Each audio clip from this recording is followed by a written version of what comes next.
Welcome to the Mussoorie academy. आज हम पढ़ने वाले हैं हमारा चैप्टर 1। आप सभी लोग अपनी अपनी बुक्स खोल लीजिए। देखिए चैप्टर 1 का नाम है इंटीजर्स। इंटीजर्स दो टाइप्स के होते हैं, पॉजिटिव और नेगेटिव। बेसिकली इंटीजर्स जो होते हैं वो नंबर्स ही होते हैं, लेकिन दो पार्ट्स में डिवाइड हो जाते हैं, पॉजिटिव और नेगेटिव। तो इंटीजर्स दो टाइप्स के होते हैं, पॉजिटिव और नेगेटिव, जैसे 1, 2, 3, 4, 5 एंड सो ऑन। उसी तरह से नेगेटिव -1, -2, -3 एंड सो ऑन। और जीरो भी हमारा एक इंटीजर होता है। समझ में आ गया? इंटीजर्स दो टाइप्स के होते हैं, पॉजिटिव और नेगेटिव। इंटीजर्स कुछ नहीं होते, बेसिकली नंबर्स होते हैं जो पॉजिटिव और नेगेटिव में बट जाते हैं। जैसे -1, -2, -3 हमारा नेगेटिव इंटीजर है, +1, +2, +2 हमारा पॉजिटिव इंटीजर है, और जीरो भी हमारा इंटीजर होता है। आप सभी लोग क्वेश्चन नंबर 1 पढ़ लीजिए। देखिए क्वेश्चन नंबर 1 क्या कहता है कि नीचे एक नंबर लाइन दी गई है और इस नंबर लाइन के थ्रू आपको ये बताया गया है कि किसी पर्टिकुलर दिन इन डिफरेंट प्लेसेस पर कितना टेम्परेचर रहा था। आपको क्या बताया गया है कि किसी पर्टिकुलर दिन इन जो डिफरेंट प्लेसेस दिए गए हैं, इन सभी डिफरेंट प्लेसेस पर कितना टेम्परेचर डिग्री सेंटीग्रेड में रहा है वो दिखाया गया है। और आपसे पूछा गया है कि आपको बताना है कि इन सभी जगह पर कितना टेम्परेचर था। ये नंबर लाइन है आपकी, जीरो के right hand side Shimla, Ooty, Bengaluru है, जीरो के left hand side Lahaul Spiti और श्रीनगर है। तो ध्यान देने की एक बात यह है, जीरो के राइट हैंड साइड जो है सारे पॉजिटिव इंटीजर्स की फॉर्म में लिखे गए हैं, सारे पॉजिटिव इंटीजर्स दिख रहे हैं, और जीरो के लेफ्ट हैंड साइड सारे नेगेटिव इंटीजर्स दिख रहे हैं। तो ये बात आप लोग याद कर लीजिए आज ही कि जीरो के right hand side number line पर जितने भी नंबर शो होते हैं वो सारे पॉजिटिव इंटीजर्स होते हैं, और जीरो के लेफ्ट हैंड साइड जितने भी नंबर्स होते हैं वो सारे नेगेटिव इंटीजर्स होते हैं। तो आइए हम अपना सवाल करते हैं। टेम्परेचर एट लाहौल स्पीति, लाहौल स्पीति पर कितना टेम्परेचर था? देखिए यहाँ -5 है, -6, -7 और -8। तो लाहौल स्पीति पर कितना टेम्परेचर था? -8 डिग्री सेंटीग्रेड। श्रीनगर में कितना टेम्परेचर था? जीरो के लेफ्ट हैंड साइड है 1 और 2, तो ये भी माइनस का होगा, -2 डिग्री सेंटीग्रेड। अब हम देखते हैं शिमला में कितना टेम्परेचर था। शिमला कहाँ है? यहाँ। तो ये कितना है यहाँ पर? 5। शिमला में कितना टेम्परेचर था? +5 डिग्री सेंटीग्रेड। ऊटी में कितना टेम्परेचर था? ऊटी 15 से एक जो मार्क पहले लगा है छोटा सा, ऊटी वहां पर रिप्रेजेंट कर रही है। तो ऊटी में कितना था? 14 डिग्री सेंटीग्रेड। और बंगलुरु में, बंगलुरु 20 के 2 मार्क आगे है, 21, 22। तो बंगलुरु में कितना था? 22 डिग्री सेंटीग्रेड। आपका यहाँ पर ए पार्ट फिनिश हो गया। अब हम बी पार्ट की तरफ चलते हैं। सभी लोग बी पार्ट पढ़ लीजिए। बी पार्ट क्या कह रहा है? What is the temperature difference between the hottest and coldest place among the above. सबसे ज्यादा ठंडी जगह और सबसे ज्यादा गर्म जगह के बीच टेम्परेचर का कितना डिफरेंस है। तो आइए देखते हैं। सबसे ज्यादा ठंडी जगह क्या है? लाहौल स्पीति। यहाँ पर कितना टेम्परेचर था? -8। और सबसे ज्यादा गर्म जगह क्या है? बंगलुरु। और यहाँ पर कितना टेम्परेचर था? 22 डिग्री सेंटीग्रेड। इनमें हमसे डिफरेंस निकलवाया है। देखिए डिफरेंस कैसे निकालते हैं। डिफरेंस किसी भी सवाल में अगर दिया गया हो तो सबसे ज्यादा जो है उसमें से सबसे कम वाला माइनस कर देते हैं। तो सबसे ज्यादा टेम्परेचर इन दोनों जगहों में किस पे है? बंगलुरु पर। तो टेम्परेचर एट हॉटेस्ट प्लेस, सबसे ज्यादा गर्म जगह क्या है? बंगलुरु। तो हॉटेस्ट प्लेस पर टेम्परेचर कितना है? 22 डिग्री सेंटीग्रेड। और टेम्परेचर एट कोल्डेस्ट प्लेस, सबसे ज्यादा ठंडी जगह पर टेम्परेचर कितना है? -8 डिग्री सेंटीग्रेड। अब इनके बीच में हमसे क्या निकलवाया है? डिफरेंस। तो डिफरेंस निकालते हैं। आइए, ज्यादा वाली जगह जो ज्यादा जहां टेम्परेचर है उसमें से कम वाली जगह जहां पर कम है माइनस कर देंगे। तो माइनस का 8। ज्यादा टेम्परेचर है उसमें से माइनस क्या कर रहे हैं? कम टेम्परेचर वाले को। अब देखिए 22 माइनस का माइनस यहाँ मल्टीप्लाई हो रहा है, माइनस प्लस 8। 22 + 8 कितना हुआ? 33 डिग्री सेंटीग्रेड। तो सबसे गर्म जगह और सबसे ठंडी जगह के बीच कितने टेम्परेचर का डिफरेंस है? 30 डिग्री सेंटीग्रेड का। नोट कर लीजिए। सभी लोग आप सी पार्ट पढ़ लीजिए। What is the temperature difference between Lahaul Spiti and Srinagar. Srinagar और लाहौल स्पीति के बीच टेम्परेचर का कितना डिफरेंस है? तो श्रीनगर पर टेम्परेचर कितना है? माइनस का 2 डिग्री सेंटीग्रेड। लाहौल स्पीति पर टेम्परेचर कितना है? माइनस का 8 डिग्री सेंटीग्रेड। तो जैसे कि मैंने प्रीवियस पार्ट में बताया था, जब कभी भी हमें डिफरेंस निकालना हो तो जहां पर ज्यादा टेम्परेचर है उसमें से कम टेम्परेचर वाली जगह को माइनस कर देंगे। जहां पर ज्यादा टेम्परेचर है उस टेम्परेचर को, जहां पर कम टेम्परेचर है उसको माइनस कर देंगे। देखिए तो यहाँ पर -2 है, यहाँ पर -8 है। तो आप लोग मुझे कमेंट करके ये बताइए, -2 ज्यादा होगा जो श्रीनगर में टेम्परेचर है या -8 ज्यादा होगा जो लाहौल स्पीति में है? बताइए जल्दी से। अब ध्यान दीजिए, देखिए माइनस में जो नंबर छोटा होता है वो एक्चुअल में बड़ा होता है। तो श्रीनगर में जो माइनस का 2 डिग्री सेंटीग्रेड टेम्परेचर है वो बड़ा है माइनस के 8 डिग्री सेंटीग्रेड से।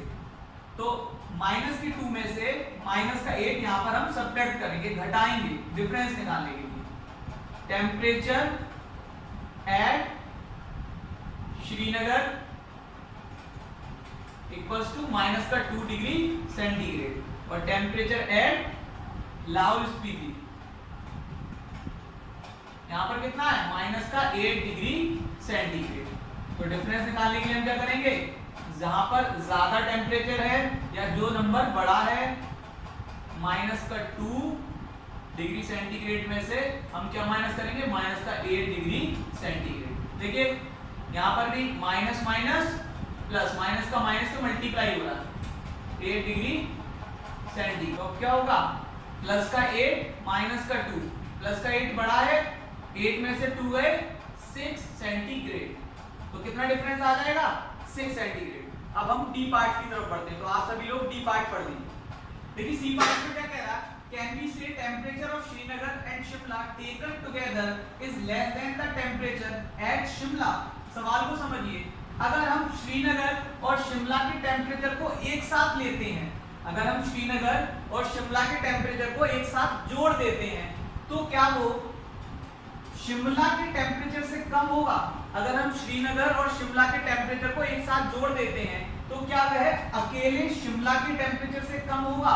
आइए चेक करते हैं।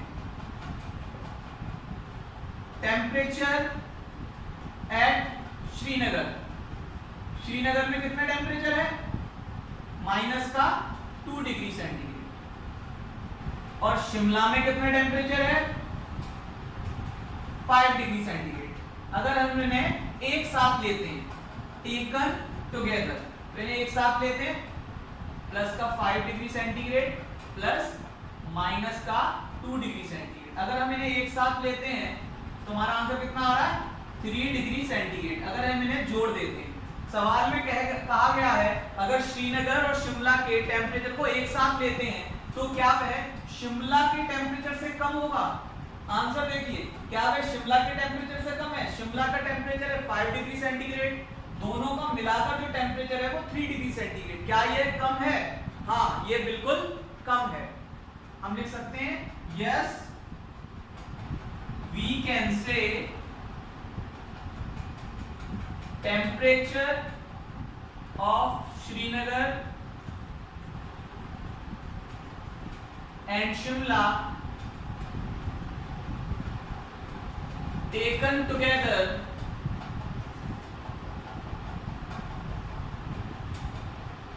is less than the temperature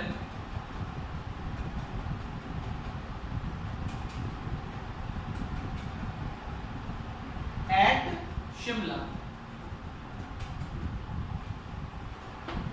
देखिए इसी सवाल में एक और पार्ट ऐड कर दिया गया है और इसमें क्या कह रहा है? Is it less than the temperature at Srinagar. अगर हम श्रीनगर और शिमला के टेम्परेचर को एक साथ ले लेते हैं तो क्या यह श्रीनगर के टेम्परेचर से कम होगा? तो आइए एक साथ किया तो कितना आया? 3 डिग्री सेंटीग्रेड। जब हमने श्रीनगर और शिमला के टेम्परेचर को एक साथ लिया तो आया 3 डिग्री सेंटीग्रेड। क्या यह श्रीनगर के टेम्परेचर से कम है? श्रीनगर का कितना टेम्परेचर है? माइनस का 2। तो 3 डिग्री सेंटीग्रेड जब इन दोनों को एक साथ किया ये ज्यादा है, माइनस का 2 डिग्री सेंटीग्रेड कम है। तो ये वाला जो स्टेटमेंट दिया गया है ये फॉल्स होगा। ये क्या होगा? फॉल्स होगा। तो लिखेंगे no, it is not less than the temperature at Srinagar. No, it is not less than the temperature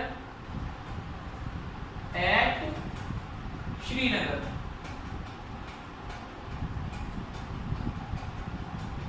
note कर लीजिए।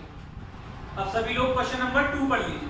देखिए क्वेश्चन नंबर 2 क्या कहता है, इन अ क्विज, किसी प्रतियोगिता में positive marks are given for correct answers, जो सही आंसर थे उनके लिए पॉजिटिव नंबर दिए गए, negative marks are given for incorrect answer, और जो गलत आंसर्स थे, जिनका गलत उत्तर दिया गया था, उनके लिए नेगेटिव मार्क्स दिए गए।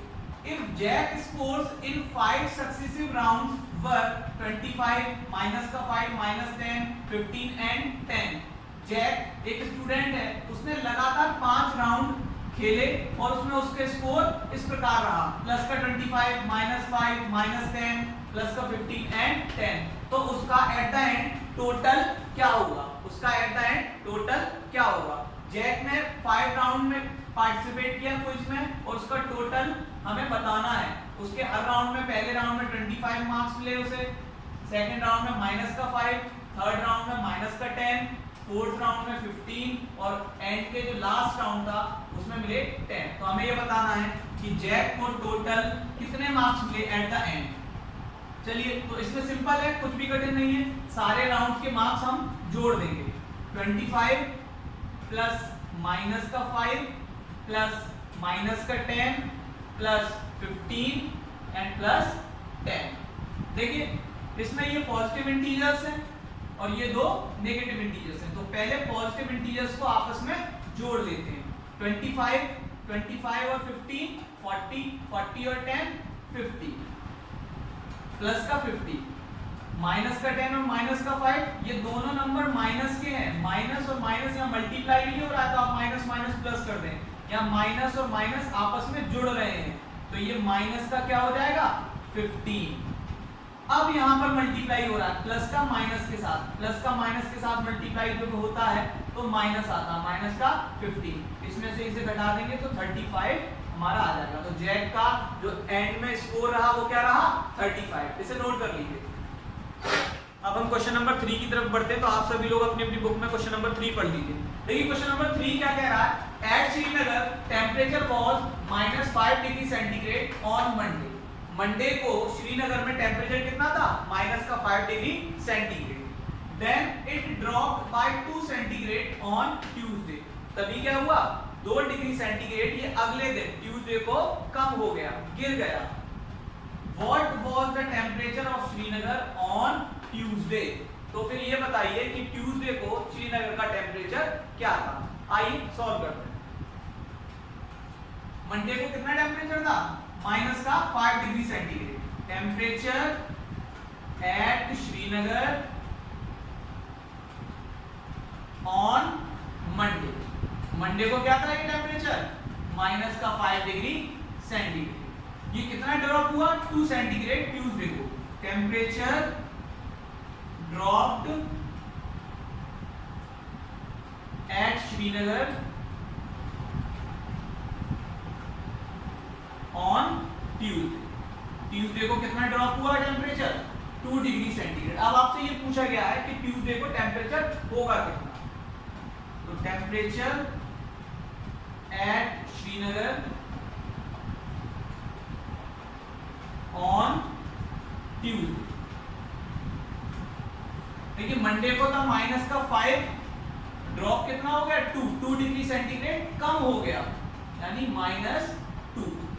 कितना टेम्परेचर रह गया -7 degree centigrade. -5 degree centigrade temperature था, 2 डिग्री सेंटीग्रेड और कम हो गया। कम होने का मतलब है वहां पर ठंड बढ़ गई होगी। ठीक है, तो यहां तक जो सवाल पूछा गया था इसका आंसर ये हो गया -7 डिग्री सेंटीग्रेड। 2 डिग्री कम होने के बाद जब -5 था तो कितना रह गया -7 डिग्री सेंटीग्रेड। आगे सवाल क्या कहता है, on Wednesday it rose by 4 degree centigrade. और ट्यूसडे के अगले दिन वेडनेसडे को क्या हुआ कि टेम्परेचर 4 डिग्री सेंटीग्रेड ज्यादा हो गया। टेम्परेचर कितना ज्यादा हो गया 4 डिग्री सेंटीग्रेड। ट्यूसडे को -7 डिग्री सेंटीग्रेड था, वो बढ़कर 4 डिग्री बढ़ गया और कितना हुआ वो हमें बताना है। आपसे पूछा what was the temperature of this day. Temperature rose on Wednesday. Wednesday को कितना टेम्परेचर राइज हुआ? 4 डिग्री सेंटीग्रेड। अब टेम्परेचर कितना होगा वो हमें बताना है कि वेंसडे को श्रीनगर में कितना टेम्परेचर होगा। Temperature at Srinagar on Wednesday.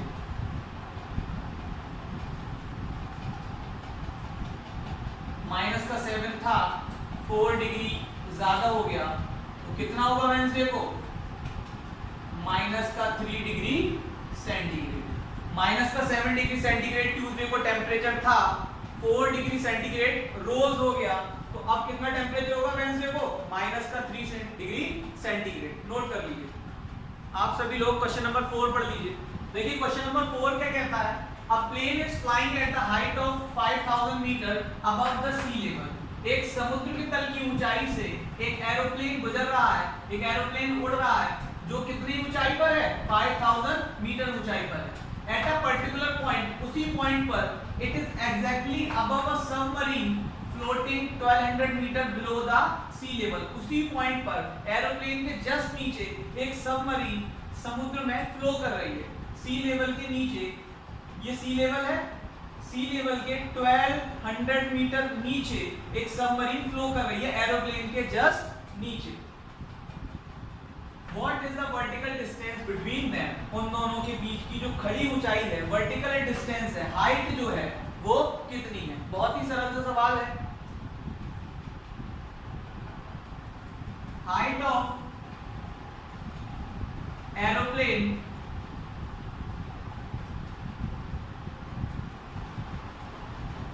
above the sea level, above the sea level कितनी हाइट है? 5000 metre. Depth of submarine, submarine की कितनी डेप्थ है?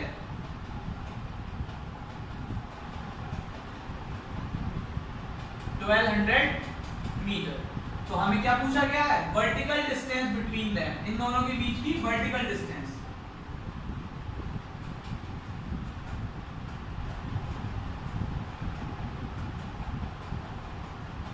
वर्टिकल डिस्टेंस निकालने के लिए क्या करेंगे? हम इन दोनों को जोड़ देंगे। 5000 1200 0 0 2 6 तो वर्टिकल डिस्टेंस कितनी आ जाएगी? 6200 मीटर। नोट कर लीजिए। अब सभी लोग क्वेश्चन नंबर 5 पढ़ लीजिए। देखिए क्वेश्चन नंबर 5 क्या कहता है? Mohan deposits 2000 rupees in his bank account. Mohan ने अपने बैंक अकाउंट में 2000 रुपीज डिपॉजिट की। डिपॉजिट का मतलब होता है जमा करना। उसने 2000 रुपीज बैंक में जमा कर दिए। And withdraw rupees 1642 from it the next day. और उसने अगले ही दिन 1642 रुपीज क्या करे? विड्रॉ कर लीजिए। विड्रॉ का मतलब होता है बैंक से निकालना।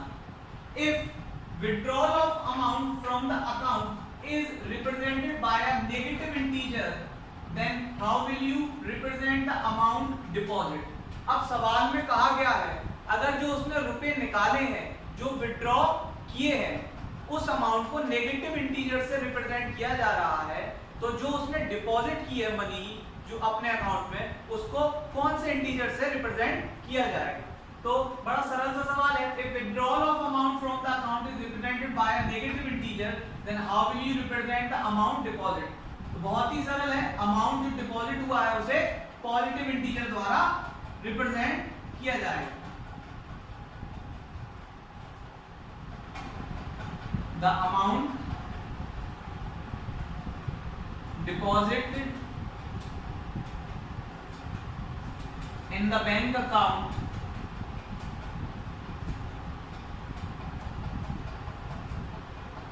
will represented by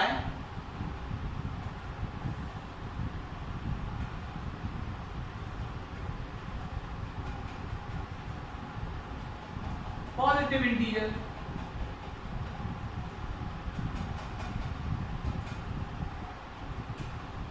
किससे रिप्रेजेंट किया जाएगा? पॉजिटिव इंटीजर द्वारा। आगे सवाल क्या कहता है? Find the balance in Mohan's account after the withdrawal. पैसे निकालने के बाद मोहन के अकाउंट में कितने पैसे बचते हैं वो हमें बताने। देखिए तो मोहन ने कितने जमा करे अपने बैंक में 2000 rupees. Mohan deposits money in his bank. कितने रुपए जमा किए 2000 रुपीज। और उसने कितने विड्रॉल कर लिए, कितने निकाल लिए 1642 rupees. Mohan withdrawal money from his bank. Bank से कितने निकाल लिए उसने 1642 रुपीज। अब उसके अकाउंट में कितने रुपए रह गए, balance now balance in the bank account.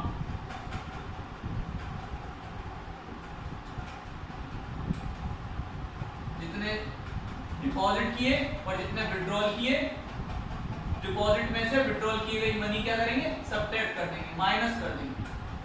यहां से बोरो लिया इधर, इधर से बोरो लिया इधर, इधर से बोरो लिया इधर। 10 में से 2 गए 8, 9 में से 4 गए 5, 9 में से 6 गए 3 और 1 में से बन गया 0। तो कितने रुपए उसके अकाउंट में बचे 358। नोट कर लीजिए। अब आप सभी लोग क्वेश्चन नंबर 6 पढ़ लीजिए। देखिए क्वेश्चन नंबर 6 क्या कहता है, Rita goes 20 kilometre towards east from a point A to the point B। Rita एक पॉइंट से जिसका नाम है A, उस पॉइंट का नाम क्या है A पॉइंट से B की तरफ जा रही है। A पॉइंट से B पॉइंट की तरफ जा रही है और B पॉइंट किस डायरेक्शन में है, ईस्ट डायरेक्शन। फिगर की हेल्प से समझिए, ये A पॉइंट है, इस A पॉइंट से रीता B की तरफ जा रही है। ये B पॉइंट है, B की तरफ जा रही है और वो कितना ट्रेवल करती है 20 किलोमीटर। मतलब यहां से यहां तक कितनी डिस्टेंस पे ट्रेवल कर रही है 20 किलोमीटर। और किस डायरेक्शन में जा रही है, east direction. Rita goes 20 kilometre towards east direction में। रीता यहां पर खड़ी है, रीता यहां से 20 किलोमीटर ईस्ट डायरेक्शन में जा रही है। ये ईस्ट डायरेक्शन है। ए पॉइंट से रीता बी पॉइंट की तरफ जा रही है और वो डायरेक्शन कौन सी है, east direction. She moves 30 kilometres towards the west और ईस्ट से वो 30 किलोमीटर बैक आ रही है वेस्ट की तरफ। तो ईस्ट इस डायरेक्शन में, तो वेस्ट कहां होगा, ईस्ट के जस्ट पीछे। ये वेस्ट डायरेक्शन होगा। Towards waste along the same road. If the distance towards east is represented by a positive integer, अगर ईस्ट की तरफ जो जा रही थी वो डायरेक्शन पॉजिटिव इंटीजर से अगर हम रिप्रेजेंट करते हैं, then how will you represent the distance traveled towards west? तो आप कौन से इंटीजर से, वो वेस्ट की तरफ गई है, वो डायरेक्शन आप कौन से इंटीजर से रिप्रेजेंट करेंगे। देखिए बहुत सरल सा सवाल है, उम्मीद है सभी लोगों को समझ में आ गया होगा। रीता है, वो ए पॉइंट से बी की तरफ गई, वो 20 किलोमीटर डिस्टेंस ट्रेवल करती है और जिस डायरेक्शन में चलती है वो डायरेक्शन कौन सी है, ईस्ट। यहां पहुंचने के बाद वो 30 किलोमीटर वेस्ट डायरेक्शन में चलती है जो कि ईस्ट के अपोजिट होगी। 30 किलोमीटर वेस्ट डायरेक्शन चलती है और माना वो यहां पर आ जाती है, एक सी पॉइंट पर आ जाती है। यहां से यहां तक 30 किलोमीटर चलने के बाद, ठीक है। तो आपसे ये पूछा गया है, अगर हम ईस्ट डायरेक्शन को पॉजिटिव इंटीजर से रिप्रेजेंट करेंगे, ईस्ट डायरेक्शन में जो उसने डिस्टेंस ट्रेवल की है वो पॉजिटिव इंटीजर से अगर हम रिप्रेजेंट करेंगे, तो वेस्ट डायरेक्शन में जो डिस्टेंस वो ट्रेवल कर रही है उसे किस इंटीजर से रिप्रेजेंट करेंगे। तो बहुत ही सरल है, उसे हम नेगेटिव इंटीजर से रिप्रेजेंट करेंगे। अगर ईस्ट को हम पॉजिटिव इंटीजर से रिप्रेजेंट करेंगे, जो डिस्टेंस उसने चली है, तो वेस्ट डायरेक्शन में चली गई डिस्टेंस को हम नेगेटिव इंटीजर से रिप्रेजेंट करेंगे।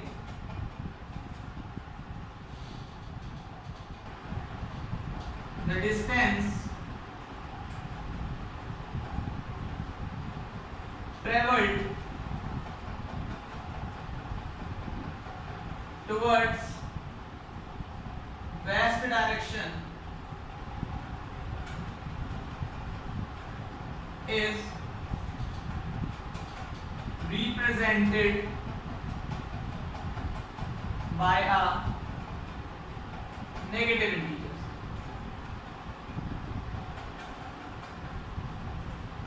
अब सवाल में आगे क्या कहा जा रहा है, by which integer will you represent her final position from A? कौन से इंटीजर से आप उसकी फाइनल पोजीशन A पॉइंट से उसकी फाइनल पोजीशन आप रिप्रेजेंट करेंगे। देखिए रीता ईस्ट डायरेक्शन में कितना ट्रेवल करती है, 20 किलोमीटर।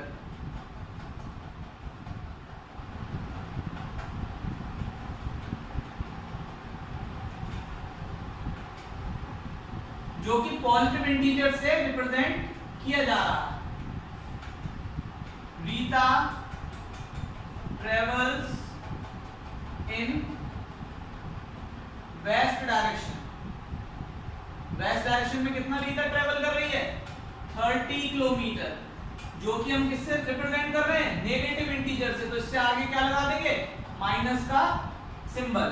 तो रीता ए पॉइंट से ईस्ट डायरेक्शन में जो ट्रेवल कर रही है वो पॉजिटिव इंटीजर से रिप्रेजेंट किया जाएगा, और फिर बी पॉइंट से वेस्ट डायरेक्शन में 30 किलोमीटर ट्रेवल कर रही है वो माइनस नेगेटिव इंटीजर से रिप्रेजेंट किया जाएगा। आगे सवाल में पूछा गया है, by which integer will you represent her final position from ए?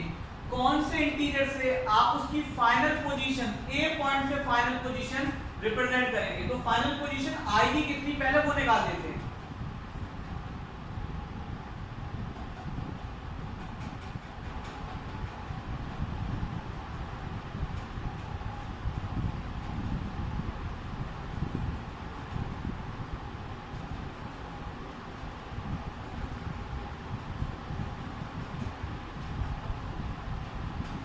कितनी फाइनल पोजीशन होगी, 20 किलोमीटर इधर, और इसको हम ऐड कर देंगे 30 किलोमीटर इधर वाली डायरेक्शन के साथ। तो प्लस माइनस का 30 कितना आएगा, प्लस माइनस माइनस माइनस का 10 किलोमीटर। ये माइनस का 10 किलोमीटर हमें क्या बता रहा है कि रीता कौन सी डायरेक्शन में गई है, वेस्ट डायरेक्शन में, और कौन से इंटीजर से रिप्रेजेंट करेंगे, नेगेटिव इंटीजर से। Negative integer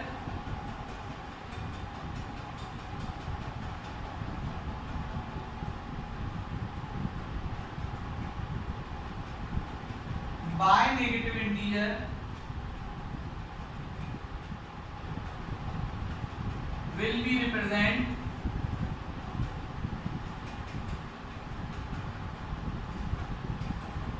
her final position।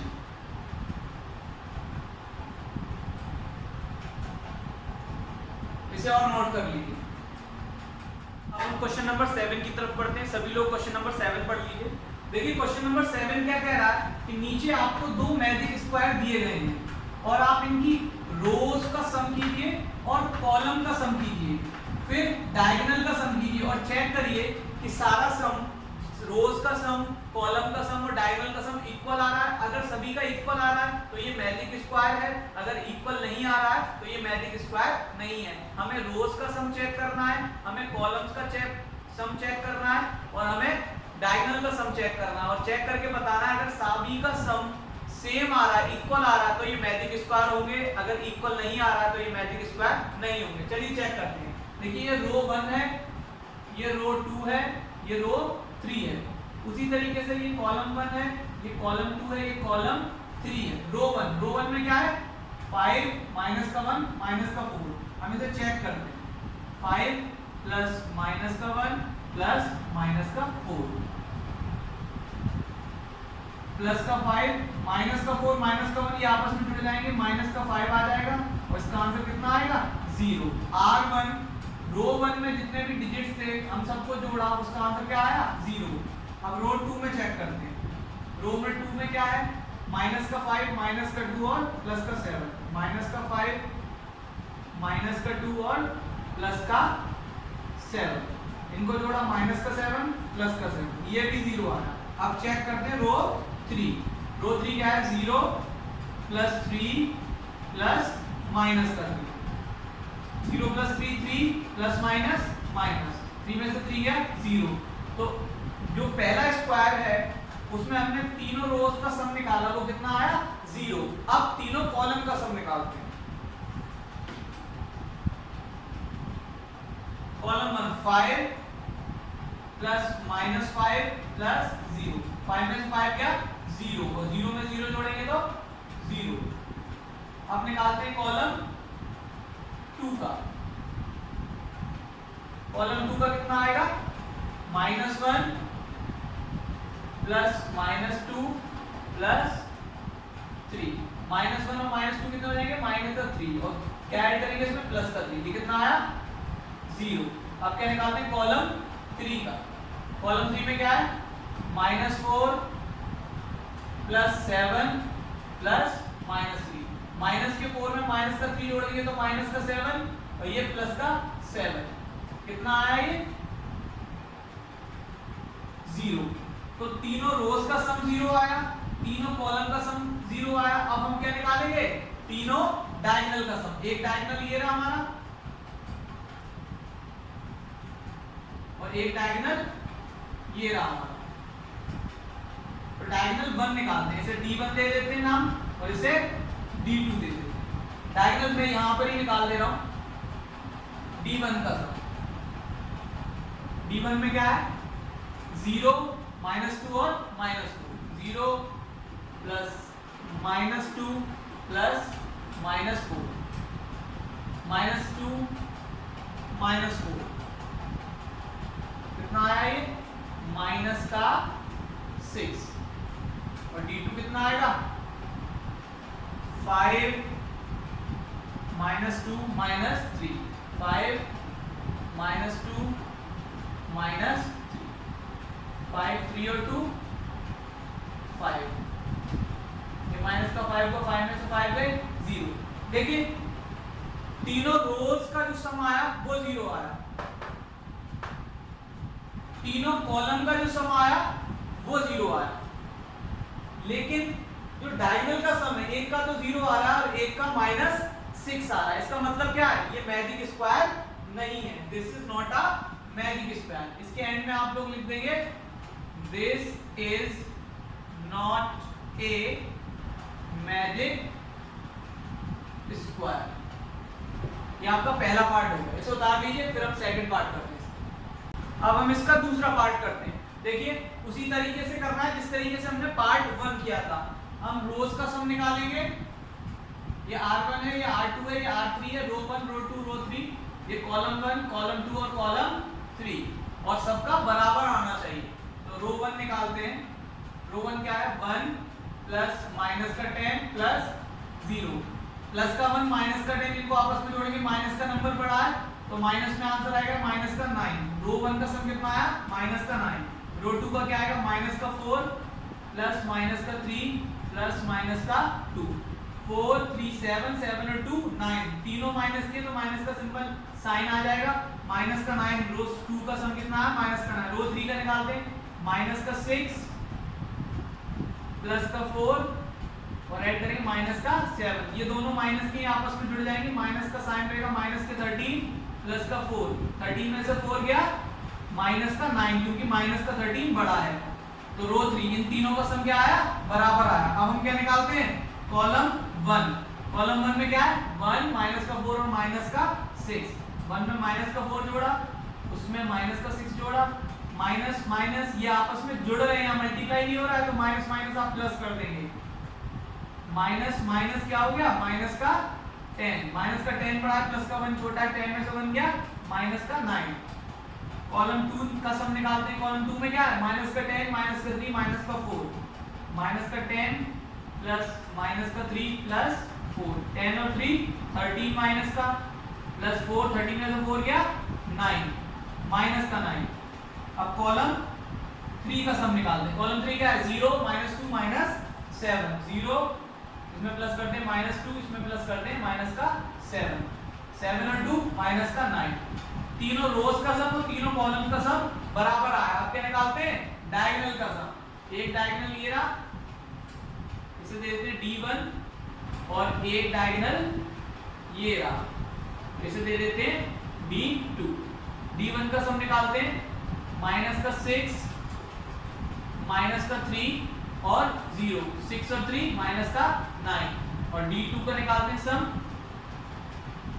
1 minus का 3 माइनस का 7, माइनस का 3 माइनस का 7, माइनस 3 और माइनस 7 क्या हो जाएंगे, माइनस का 10। यहाँ मल्टीप्लाई हो रहा है प्लस का माइनस के साथ, तो क्या आ जाएगा माइनस 10 में से बन गया माइनस का 9। देखिए यहाँ पर रोज का सम और यहाँ कॉलम का सम, सभी का सम और डायगोनल का सम, सभी का सम बराबर आ रहा माइनस का 9। इसका मतलब क्या हुआ, ये एक मैजिक स्क्वायर है।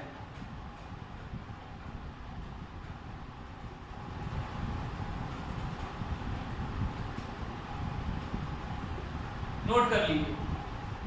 अब हम बढ़ते हैं हमारे क्वेश्चन नंबर 8 की तरफ। तो आप सभी लोग क्वेश्चन नंबर 8 पढ़ लीजिए। देखिए क्वेश्चन नंबर 8 क्या कह रहा है, वेरीफाई a माइनस माइनस का b equals to a plus b for the following values of a and b।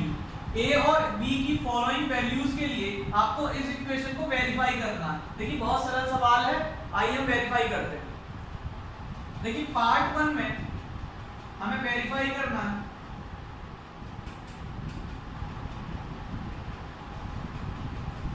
a minus minus B equals to a plus B. a की value कितनी है 21 minus bracket minus लगा हुआ, minus लगा के b की value कितनी है 18 इक्वल्स टू a की वैल्यू है 21 और b की वैल्यू कितनी है 18। देखिए यहाँ माइनस का माइनस से मल्टीप्लाई हो रहा है, जब कभी भी ब्रैकेट लगेगा और बाहर भी माइनस होगा और अंदर भी माइनस होगा, या बाहर माइनस अंदर प्लस होगा, तो यहाँ मल्टीप्लाई होता है। इस ब्रैकेट का मतलब होता है मल्टीप्लिकेशन, माइनस माइनस प्लस, 8 और 1 9, 2 और 1 3 इक्वल आ रहा है, यानी कि LHS इक्वल्स टू RHS। अब हम बढ़ते हैं पार्ट 2 की तरफ। सेम इक्वेशन को हमें प्रूव करना है कि क्या ये बराबर होंगे। a कितना है यहाँ पर 118 माइनस, ये माइनस लगा हुआ ब्रैकेट, b के आगे जो माइनस वो माइनस 125 इक्वल्स टू 118 प्लस 125। यहाँ माइनस से माइनस का मल्टीप्लाई हो रहा है, 118 प्लस 125 इक्वल्स टू 118 प्लस 125। 8 और 5 13 का 3 कैरी 1, 4 1 3 और 4 1 और 1 2, 243 यहाँ पर आएगा, 243 यहाँ पर आएगा। यहाँ पर भी LHS इक्वल्स टू RHS। अब हम बढ़ते हैं इक्वेशन नंबर पार्ट नंबर 3 की तरफ। इक्वेशन हमारी सेम है, वो चेंज नहीं हो रही है। a क्या है यहाँ पर 75 माइनस ब्रैकेट माइनस लगाएंगे, b क्या है 84 इक्वल्स टू 75 प्लस 84। यहाँ माइनस माइनस क्या हो जाएगा प्लस 84 इक्वल्स टू 75 प्लस 84। 5 और 4 9 7 8 15, 5 और 4 9 7 और 8 15। यहाँ पर भी क्या हुआ LHS equals to RHS। LHS मतलब लेफ्ट हैंड साइड, ये लेफ्ट हैंड साइड की तरफ है, RHS मतलब राइट हैंड साइड, ये राइट हैंड साइड की तरफ।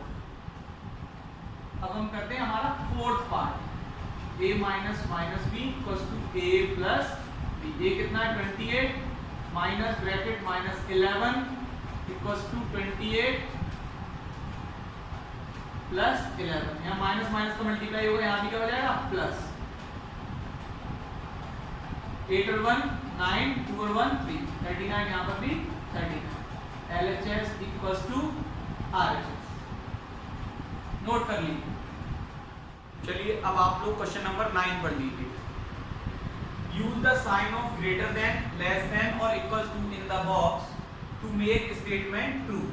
ये आपको कुछ स्टेटमेंट दिए गए हैं, इन स्टेटमेंट्स को ट्रू करने के लिए आप लोगों को ग्रेटर देन और लेस देन का सिंबल इस्तेमाल करना है। तो आइए करते हैं। -8 और -4 दोनों को जब हम जोड़ेंगे तो माइनस का 12 आएगा, क्योंकि दोनों माइनस के आपस में जुड़ जाएंगे और सिंबल माइनस का आएगा। -8 माइनस का माइनस से हो रहा multiply, minus minus plus 4, -12 -8 plus plus के 4, तो -8 बड़ा है प्लस का 4 छोटा है। -8 के आगे लगा हुआ है, तो 8 में से 4 गए 4 और माइनस माइनस। अब देखिए यहाँ पर एक चीज नोटिस करने वाली है, यहाँ पर माइनस का 12 है या माइनस का 4 है। माइनस में जो नंबर छोटा होता है एक्चुअल में वो बड़ा होता है, तो यहाँ पर माइनस का 4 जो है वो बड़ा हुआ, ये वाला सिंबल यहाँ इस्तेमाल है। -12 इज लेस देन -4। अब बी पार्ट की तरफ चलते हैं। माइनस का 3 और माइनस का 19 ये आपस में जुड़कर हो जाएंगे माइनस का 22 और ये प्लस का 7। 15 -8 प्लस माइनस माइनस 22 माइनस के हैं प्लस के 7, यानी 22 में से 7 हमें सब्ट्रैक्ट करने हैं। 22 में से 7 गए माइनस का 15, ये भी माइनस का ये भी माइनस का, ये आपस में जुड़ जाएंगे, लेकिन माइनस का 17 माइनस का 15 माइनस का 17 में से 15 गए, ये माइनस का 17 बड़ा, इसलिए आंसर जो आएगा सब्ट्रैक्ट करने के बाद वो भी माइनस में आएगा। अब इधर बचा माइनस का 15, इधर बचा माइनस का 2, तो बताइए कौन सा बड़ा होगा। मैंने अभी बताया माइनस में जो छोटा होता है एक्चुअल में वो बड़ा होता है, तो माइनस का 2 यहाँ पर बड़ा होगा, तो माइनस का 15 इज लेस देन माइनस का 2। अब बढ़ते हैं हम पार्ट नंबर सी की तरफ। देखिए 23 -41 प्लस 11, ये भी प्लस का है ये भी प्लस का है, तो इन दोनों को हम ऐड कर लेंगे। 3 और 1 4, 2 और 1 3, माइनस का 41। यहाँ पर ये दोनों माइनस के हैं, तो ये आपस में जुड़ जाएंगे और सिंबल माइनस का ही आएगा। 1 और 1 2, 4 और 1 5। 34 में से हमें 41 सब्ट्रैक्ट करने हैं, माइनस वाला यहाँ पर नंबर बड़ा है, तो आंसर जो आएगा माइनस में आएगा। 11 में से 4 गए, आपको समझ में आया 11 कैसे मैं पढ़ रहा हूँ। यहाँ पर देखिए 41 ऊपर लिखेंगे, 34 नीचे लिखेंगे और सब्ट्रैक्ट कर देंगे। इधर से कैरी लिया हमने, बोरो लिया इधर से हमने। 11 में से 4 गए, 7 बचे, यहाँ बचा 3, 3 में से 3 गया 0, यहाँ 7 आएगा माइनस का क्या आएगा 7 आएगा। यहाँ माइनस का 52 बड़ा है, तो 12 में से 3 गए 9 और 4 में से 2 गया 2। ये आप बताइए यहाँ पर कौन सा बड़ा होगा, ये वाला है। एक्चुअल में माइनस में जो छोटा होता है वो ही बड़ा होता है। अब टी पार्ट की तरफ बढ़ते हैं। 39 प्लस माइनस माइनस माइनस का 50 प्लस माइनस माइनस माइनस का शायद प्लस लगा, एक मिनट में सवाल चेक कर लेता हूं।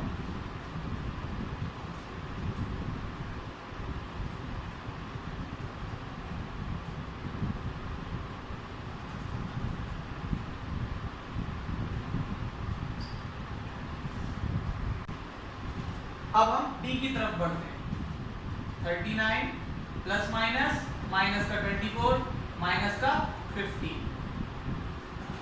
36 प्लस माइनस माइनस का 52, माइनस लगा था माइनस माइनस प्लस का 36।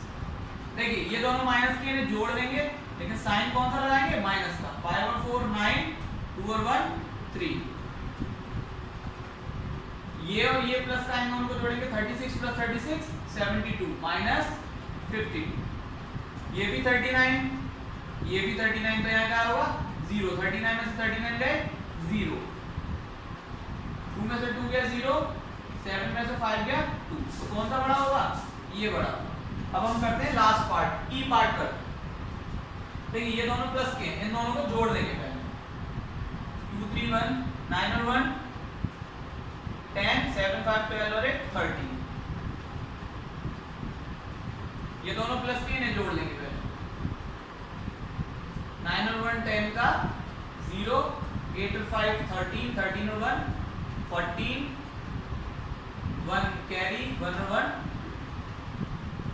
ये माइनस का 231 है, ये प्लस का 130, यानी ये नंबर बड़ा है माइनस का।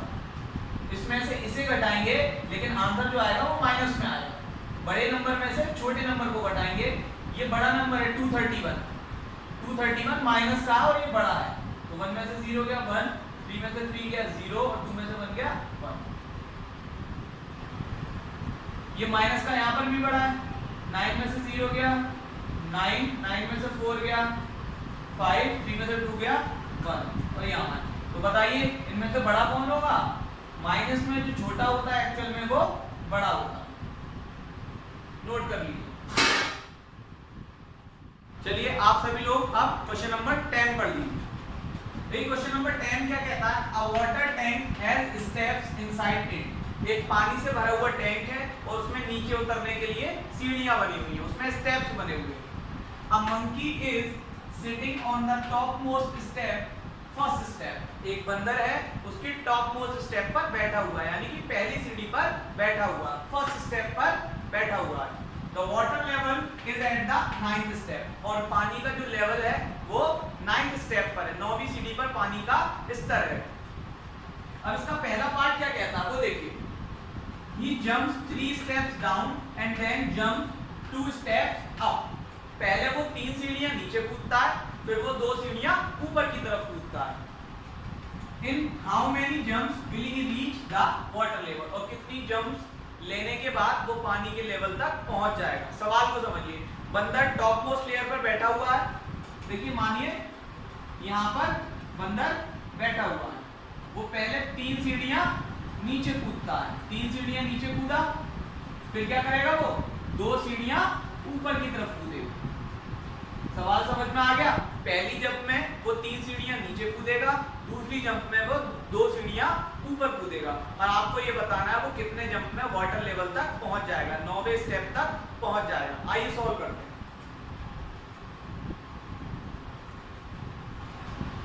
देखिए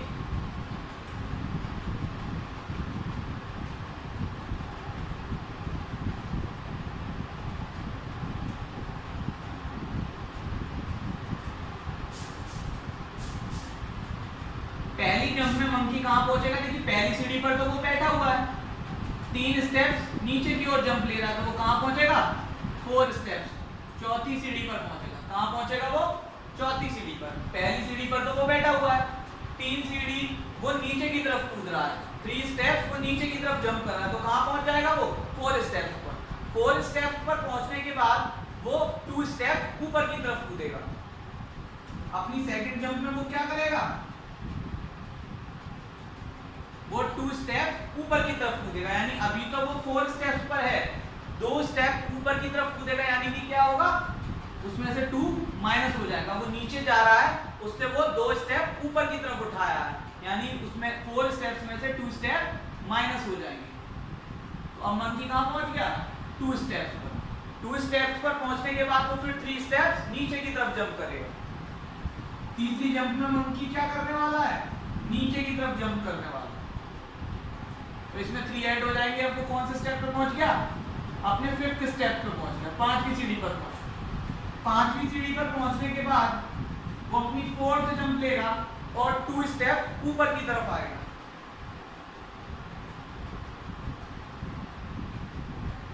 अब वो कौन से स्टेप पर पहुंच गया? 3rd स्टेप, तीसरी सीढ़ी पर पहुंच गया। तीसरी सीढ़ी पर पहुंचने के बाद वो अपनी 5th जंप लेगा और 5th जंप लेने के बाद वो कहां पहुंच जाएगा? 6th step. कहां पहुंच जाएगा? 6th step. जैसे ही वो 6th स्टेप पर आएगा, अपनी 6th जंप लेगा और 6th स्टेप के बाद वो कहां जाएगा? 2 स्टेप ऊपर जाएगा। अब वो कहां आ गया? 4 स्टेप्स। 4 स्टेप्स पर आने के बाद वो अपनी 7th जंप लेगा और 7th जंप लेने के बाद वो कहां पहुंच जाएगा? 7 स्टेप्स पर, 7वीं सीढ़ी पर पहुंच जाएगा। 7वीं सीढ़ी पर पहुंचने के बाद वो अपनी 8th जंप लेगा। 8th जंप जैसी लेगा वो ऊपर की तरफ लेगा 2 सीढ़ियां, तो आपको कहां पहुंच जाएगा? 5 स्टेप्स। 5 स्टेप्स पर पहुंचने के बाद वो अपनी 9th जंप लेगा और 9th जंप लेने के बाद वो कहां पहुंच जाएगा? 3 स्टेप डाउन, यानी 8th स्टेप्स। उसे जाना कहां है? 9वीं सीढ़ी पर। अब वो 8 स्टेप्स पर पहुंच गया। अब वो अपनी 10th जंप लेगा और 10th जंप लेने के बाद वो कहां जाएगा? 2 स्टेप ऊपर। अब वो कहां पहुंच गया? 6 स्टेप्स। 6 स्टेप पर पहुंचने के बाद वो अपनी 11th जंप लेगा और 11th जंप लेने के बाद वो कहां पहुंचेगा? 6 में 3 ऐड कर देंगे, कहां पहुंचेगा? 9th step. कहां पहुंचेगा? 9th स्टेप पर, यानी वो अपने टारगेट तक पहुंच गया है। उसे 9वीं सीढ़ी तक जाना था पानी पीने के लिए, तो कितने जंप में पहुंचा? इन 11th जंप। तो आपसे पूछा गया है in how many jumps will he reach the water level, तो आप क्या लिखेंगे? इन 11th jump he will reach at the water level. ये लाइन आप इसके एंड में लिख लेंगे, इन 11th jump he will reach at the water level, लिख लीजिए। अब हम क्वेश्चन नंबर 10 का सेकंड पार्ट करते हैं। सभी लोग सेकंड पार्ट पढ़ लीजिए। देखिए सेकंड पार्ट क्या कहता है? आफ्टर ड्रिंकिंग वाटर, पानी पीने के बाद, he wants to go back, वो वापस आना चाहता है। For this he jumps 4 steps up and then jumps back 2 steps down in every move. पानी पीने के बाद वो क्या कर रहा है? वो 4 स्टेप्स ऊपर की तरफ आता है और 2 स्टेप्स नीचे की तरफ जाता है। वो 2 स्टेप्स ऊपर की तरफ आता है और 2 स्टेप्स नीचे की तरफ जाता है।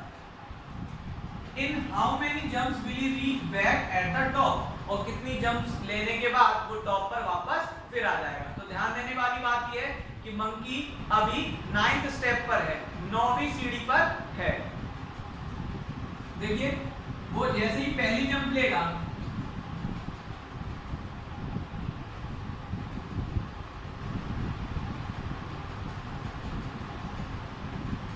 कौन से स्टेप पर पहुंचेगा? देखिए अभी वो 9th स्टेप पर है, 4 स्टेप वो ऊपर की तरफ आ रहा है, यानी 4 स्टेप्स हमें इसमें से सब्ट्रैक्ट करने पड़ेंगे।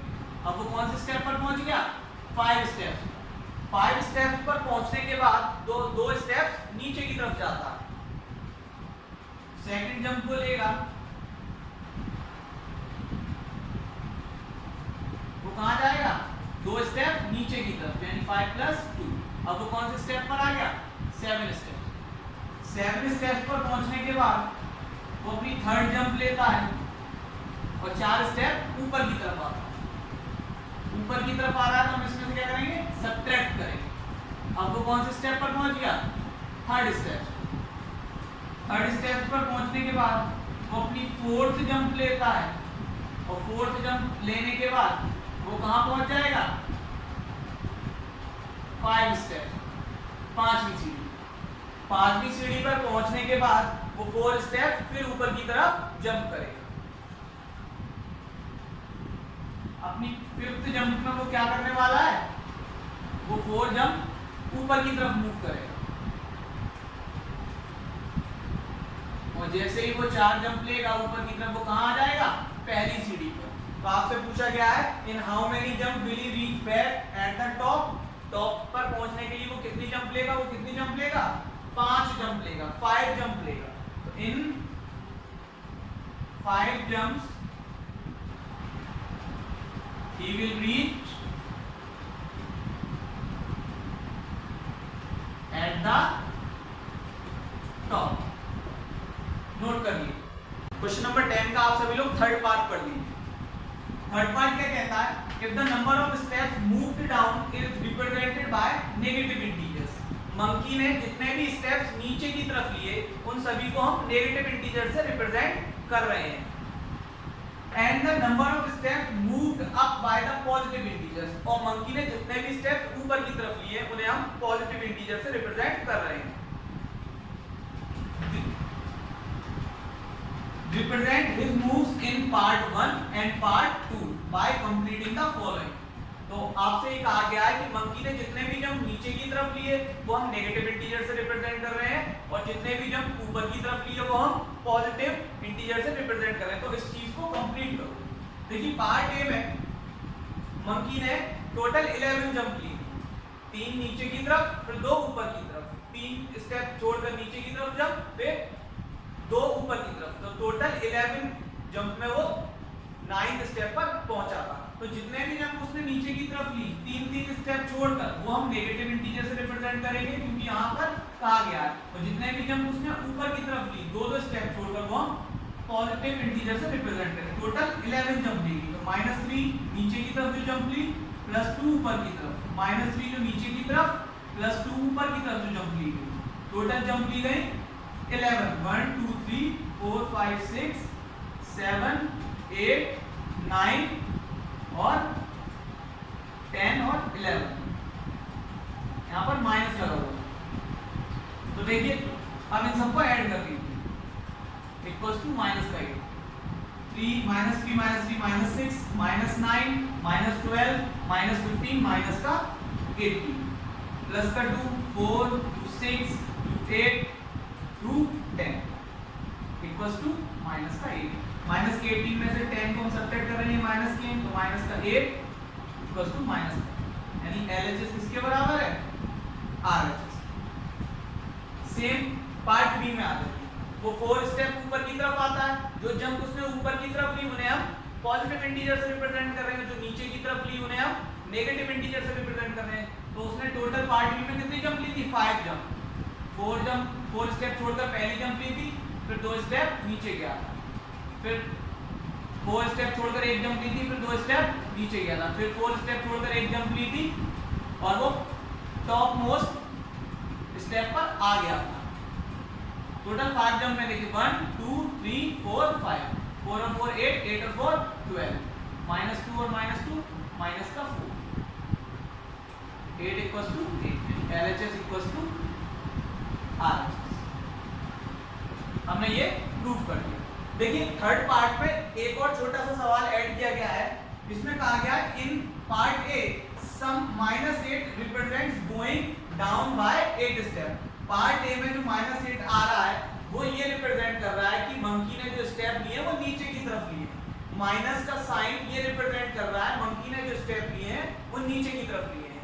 सो what will the sum 8 in part B represent. तो जो सम 8 आया है प्लस का ये क्या रिप्रेजेंट कर रहा है पार्ट बी में तो बहुत सिंपल सा सवाल है जो सम पॉजिटिव इंटीजर के रूप में आया है ये बता रहा है कि मंकी ने ये जंप ऊपर की तरफ ली है -8 हमें ये बता रहा है कि गोइंग डाउन बाय 8 स्टेप्स तो प्लस का 8 हमें क्या बता रहा है going up by the 8 steps. तो हम यहां लिखेंगे sum 8 represents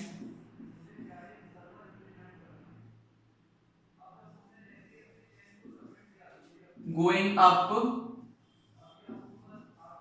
by 8 steps। Dear students यहाँ पर हमारी एक्सरसाइज फिनिश हो गई है तो आप सभी लोगों को समझ में आ गया है मुझे कमेंट्स में जरूर बता देना और चैनल को सब्सक्राइब करना बिल्कुल ना भूलना। अब हम मिलते हैं हमारी नेक्स्ट वीडियो में।